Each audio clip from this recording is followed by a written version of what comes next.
Right, for question 1, they ask what is the energy conversion when you charge the battery of a mobile phone. So whether you are charging the battery of a mobile phone, laptop, or just a rechargeable battery, it is the same thing. So what happens is when you charge, right, you will plug in your charger and then the other end goes into your phone, right? So when you plug in your charger, you are actually taking out electrical energy. So you will start with electrical energy, and this energy goes into your phone battery, and your battery will store it as chemical potential energy. So it's from electrical to chemical potential energy. So question 1, the answer is B, right? You start from electrical to chemical potential energy.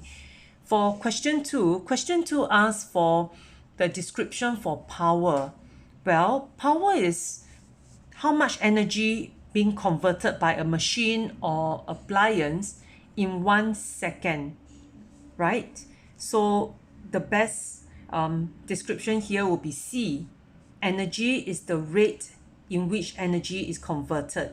Remember we said rate means 1 second. So in 1 second, how much energy is converted?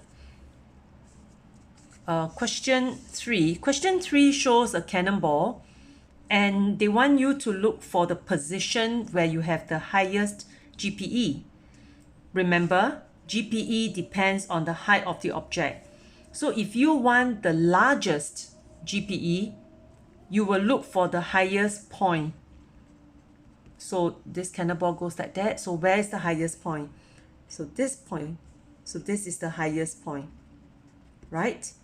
So therefore, largest GPE. So B is the answer here. Let's go on to question 4.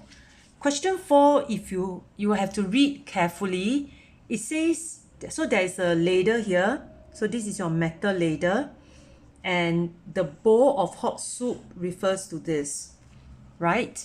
So this is hot. The ladle is cold because you took it out from the fridge. So if you label like that, this is cold and this is hot. You find that heat travel, remember, heat travels from hot to cold region. So the hot region is the soup. Sorry, the hot region is the soup. The cold one is the ladle. So the heat will travel from the soup to the ladle because it will travel from hot to cold. This is hot, this is cold. So it will travel into the ladle, right? So the more energy move from the hot soup to the cold ladle. Hot to cold. And so when will it stop flowing? Okay, it will just keep flowing into the metal ladle until it gets hotter and hotter. Eventually the heat flow will stop. So when will that be? Well, heat will only flow when the temperature is different, right? So it will flow from the hot to the cold region. So it will stop flowing when everything is the same temperature. So when the ladle is at the same temperature.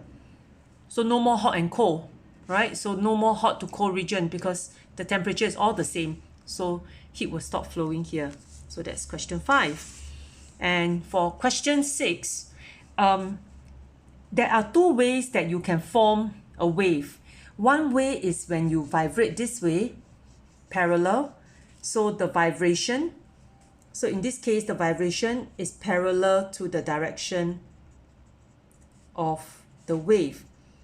And there is only one example where the particles behave this way, and that is sound wave. So if you look into your textbook, you will see that sound wave, the particles in the air will vibrate parallel to the wave. Another way is when the spring is like that, and then you vibrate this way.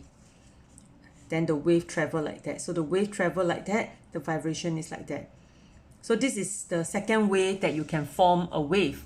And in this case, the example, in this case, your example will be water wave, right? But this question did not ask for this type of wave. They asked for the parallel one. So sound wave is the answer.